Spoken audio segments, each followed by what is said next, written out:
Ah, breakfast time. My favourite time of the day. Well, after lunchtime and dinner time. Morning, Alison. Here's Bodie, home from boarding school. Right on time, my boy. Jasmine, who had a bit of a late one, if I'm not mistaken. Matt, Mark's assistant, who lives with us here at the funny farm. Someone's missing. Yo, Co, where are you, man? No. Oh, you're not still in the sack, are you? Hey, get up, bird hog.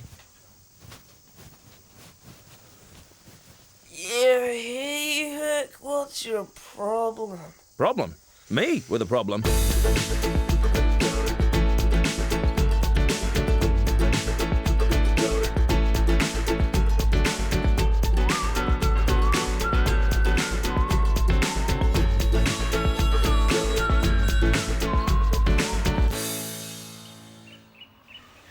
Now, here's an interesting case. That's Gin with her owner, David. She's a good dog with some bad habits. So bad... If I'd had a rifle with me then, I would have shot her. I sure hope Mark can help. How you been today? She's pretty good. David has driven 650 kilometres in the hope of curing his killer dog. We live on a sheep farm. It's not our farm. Yeah. She has found that she likes running sheep. Right. And on one occasion last October, she killed a lamb. I let her off the leash because she was doing reasonably well and thinking that I'd be able to handle it. She screamed out into the ram paddock to investigate a dead lamb that she'd been kept away from when she was on a leash on a walk. Yeah. And once the other rams started to run, then she thought, hey, this is interesting, and started to put them around the paddock. Sure. Now I whistled, I shouted, I screamed. If I'd had a rifle with me then, I would have shot her, Right. for sure. Yeah. On the occasion she killed the lamb, she was with my wife. Again, she'd been very good. She'd been coming appropriately to a call. There were other dogs to play with. My wife felt she'd like to have a play with the other dogs. Let her off the leash. 5 minutes later, we had a dead lamb. What we're seeing here principally is the early stages of what we would consider at a later stage would become serious predatory aggression. And serious enough, obviously, she's killed a lamb. We've got to that point. We need to nip it in the bud right now.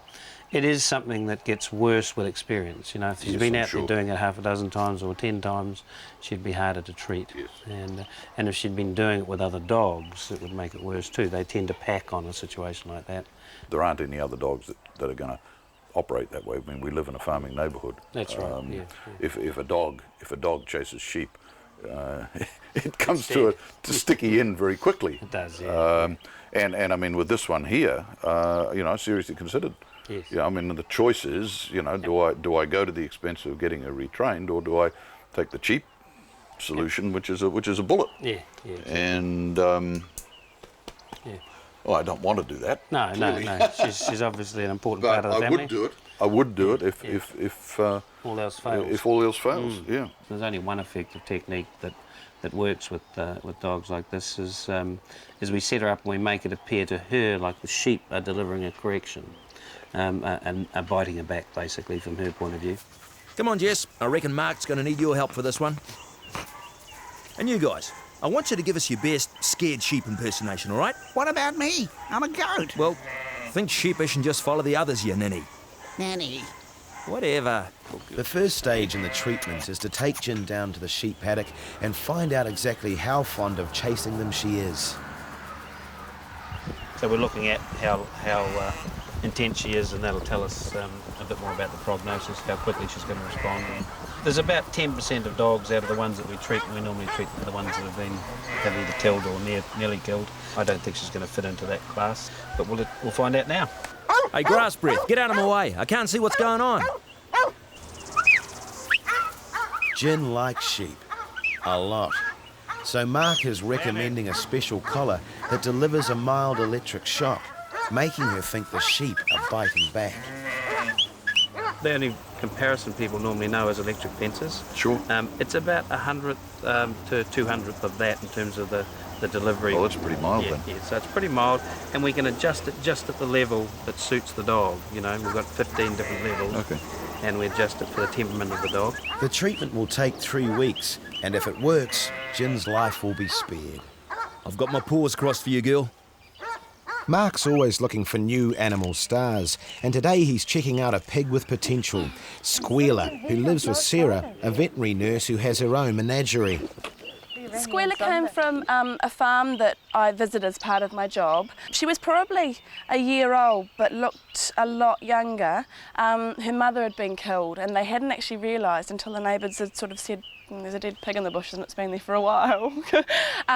And subsequently she'd been quite badly harassed by the other pigs because she had no one to protect her.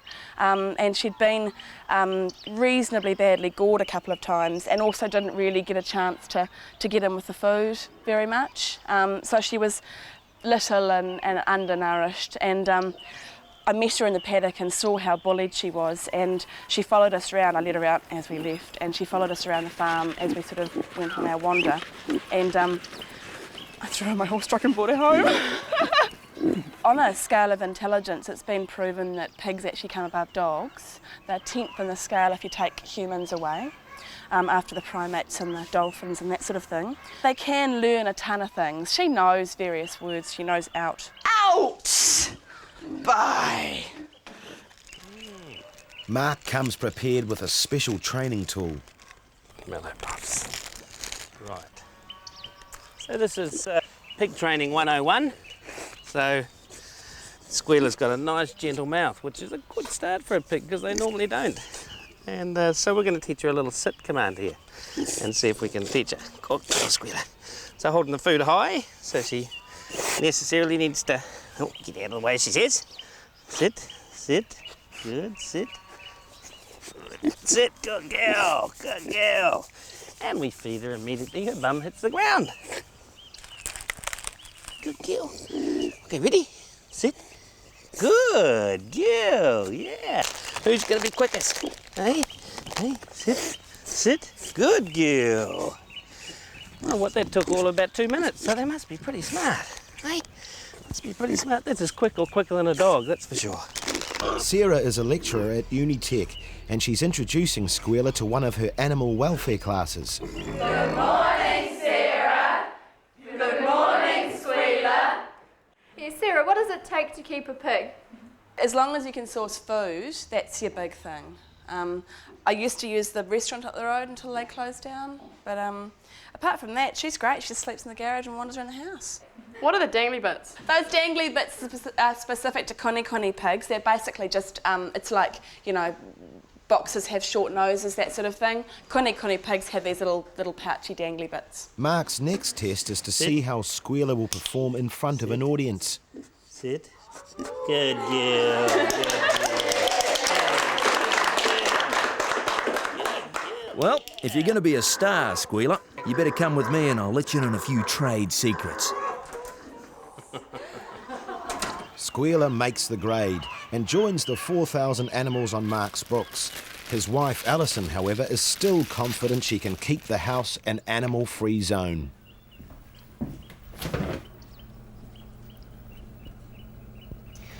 I suppose this is Mark's idea of a joke.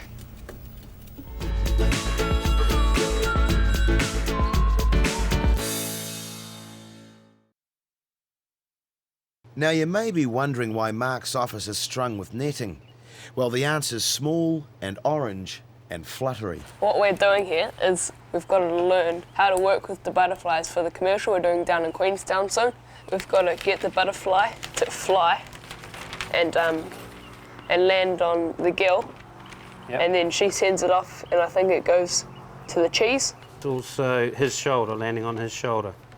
So what we're going to do is we're going to teach these butterflies to be lead trained. So what we've got here today is we've got a little rig that we set up on insects, and we put a little loop around the thorax, around the strong exoskeleton of the butterfly, where it's really tough and you can't injure the butterfly.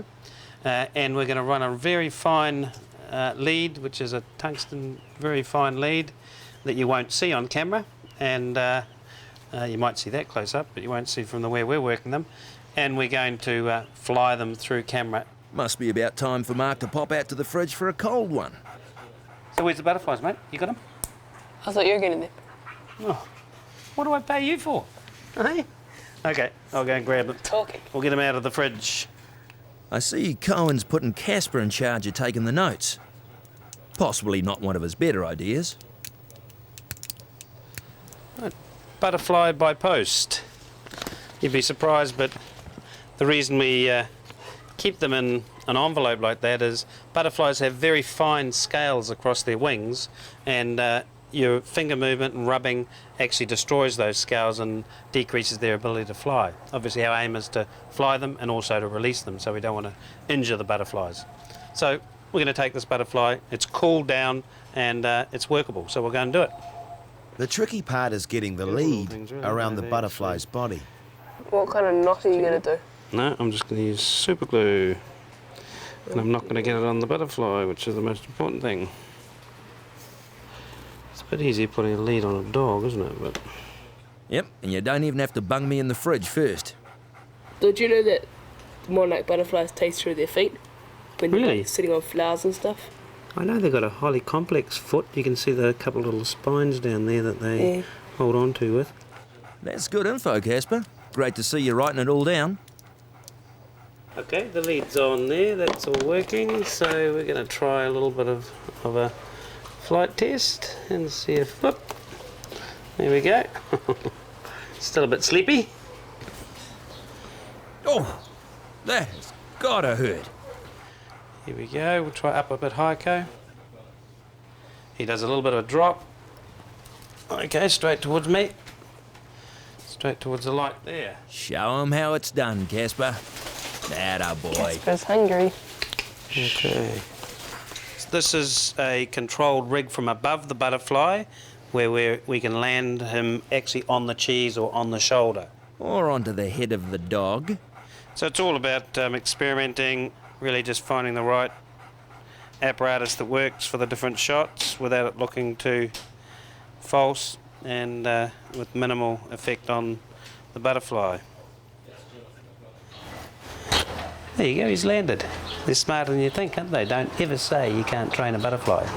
Or at least lead walk a butterfly. Good boy. Delicious. Oh, come on. Of course I didn't. It's the end of the day, of the shooting day for the butterfly, and of course we should make sure he flies free onto our beautiful rose bush. What a lovely butterfly. With insect training out of the way, Mark's devoted the rest of the afternoon to finding Herc the perfect mate. Good. Oh, there you go, Herky, look at that. Oh, she's a cutie. Mark's determined to play matchmaker. But my heart already belongs to another. Well, she's a cutie. She's a shepherd schnauzer cross, I think. Huge schmood. Next. Well, a Rottweiler. I don't think so. Herc is half Rottweiler, and of course with another full Rottweiler, we're going to get 3/4 Rottie. One of the problems with Herc on film has been that he is bordering on a slightly aggressive-looking dog. Oh, sweet little old me. Generally, they don't like that more aggressive type breed. So, sorry, thumbs down for a Rottie cross, as much as I love them. Just as well. With a dog as big and strong as her, I know who'd be wearing the collar in our relationship. Next. An English Bull Terrier. I don't know. Thick as two short planks. I'm not going to say that because I know there's English Bull Terrier owners out there, but they're lovely dogs, they really are. If you cross with Herc, you're going to get a medium-sized dog, big, broad, strong dog with a big head, big bully-type head more than likely. I know looks aren't everything, but that's a face only a mother could love.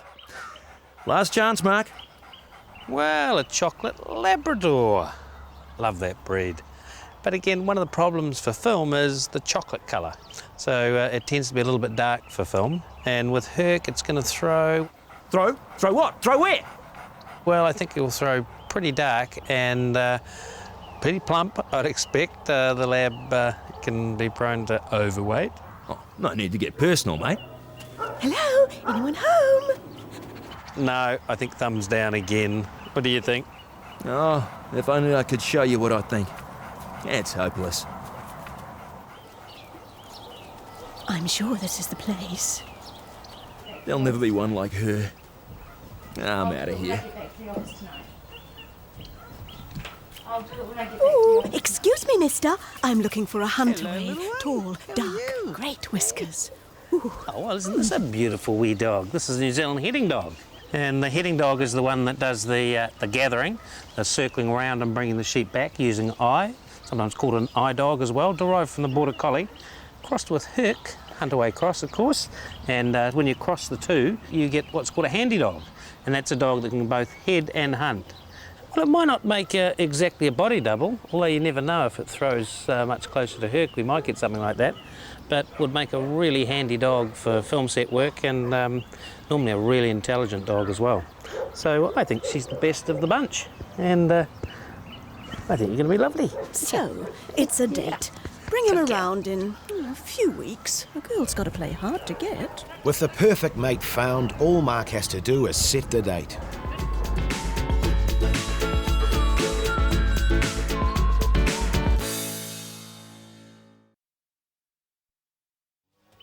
It's time to begin the corrective work on Jin, the sheep-chasing dog, and for that, Mark needs a special piece of training equipment. Okay, so with Jin, we're going to be doing predatory therapy, and the only effective technique that we've found, and internationally has been found to be effective for treating predatory aggression, is an electronic trainer, and that's a remote electronic trainer.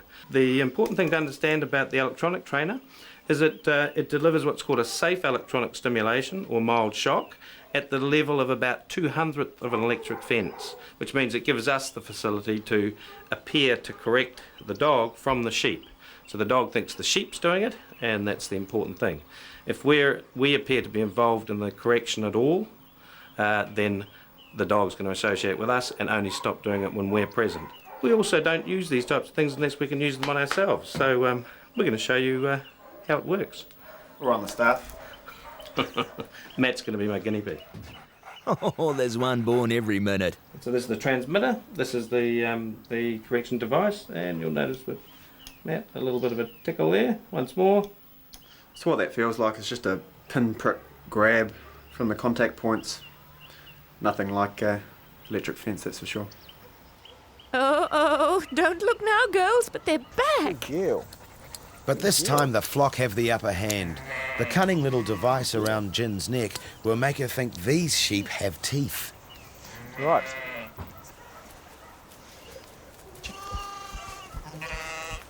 That's good, Matt. Yeah, no, she's showing some interest, that's good. But had Mark taken a head count, he'd have found himself one sheep short. I just feel I did my bit this morning. We can see here that Jin is showing the interest. She's coming up on the sheep. So the rationale that we're trying to use is to make it appear like the sheep are biting her back. Seems to be working, Matt. Keep it up. It's called safety and avoidance training. It's an aversion technique, and it's a highly sophisticated technique that really the use of the electronic trainer, which can be quite emotional for some people, is really what's going to save her life. You go, girls. See, I'm with them in spirit. Because she's a low-level, low-arousal dog, we've tend to have found that in 2 corrections she's already showing avoidance. That's great. That means the prognosis is really good for her. Another several sessions like this and in different contexts, and we should find that she's going to be great going home, and we won't be seeing any more lambs in the freezer. That's what I like to hear. Uh-oh. Outside, good boy. Good boy! I guess this means I won't be staying for dinner. 3 weeks later, and Matt is confident David will be impressed by the new Jin. To keep her in this area, and you'll see that she'll be moving away from the sheep, trying to avoid them, and it'll be easy to see that that aversion has been successful. Good. So sheep's coming now. Oh.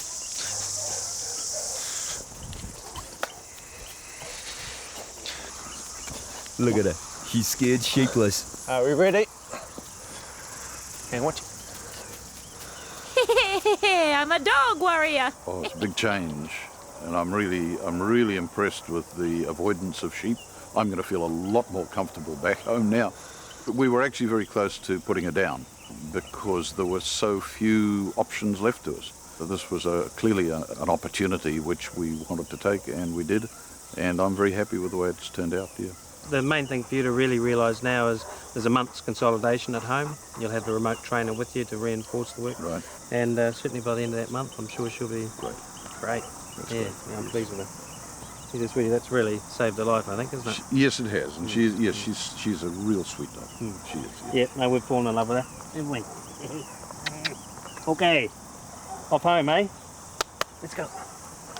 Nah, I'm just a sucker for a happy ending. A month after butterfly training began, Cohen gets to sit back and watch the finished commercial. Work over for the day, his dad joins him to talk about the shoot down in Dunedin.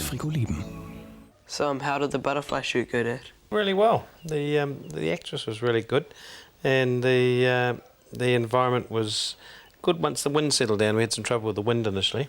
Did you release any of them on the harnesses? Yeah, we did. Yeah, see the little jetty there? And we did. Where? When we did a. Oh, there. That one off the cheese worked really well. We just cooled the butterfly for that one and let it warm up and then flew off. Do I hear someone snoring? Snore? I do not snore.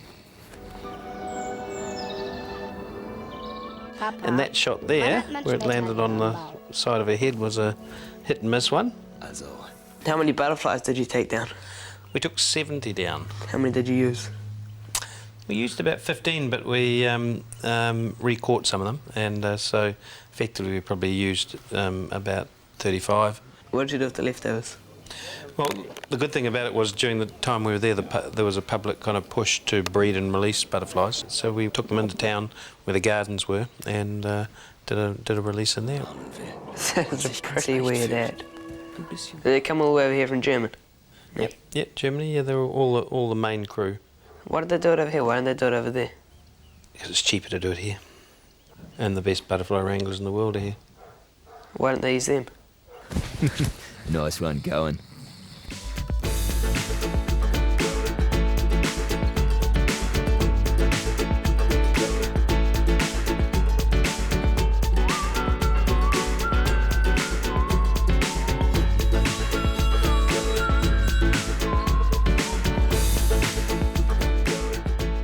You know, it never ceases to amaze me that Jonah Lomu makes millions of dollars just chasing a ball. You're amazed? How do you think I feel?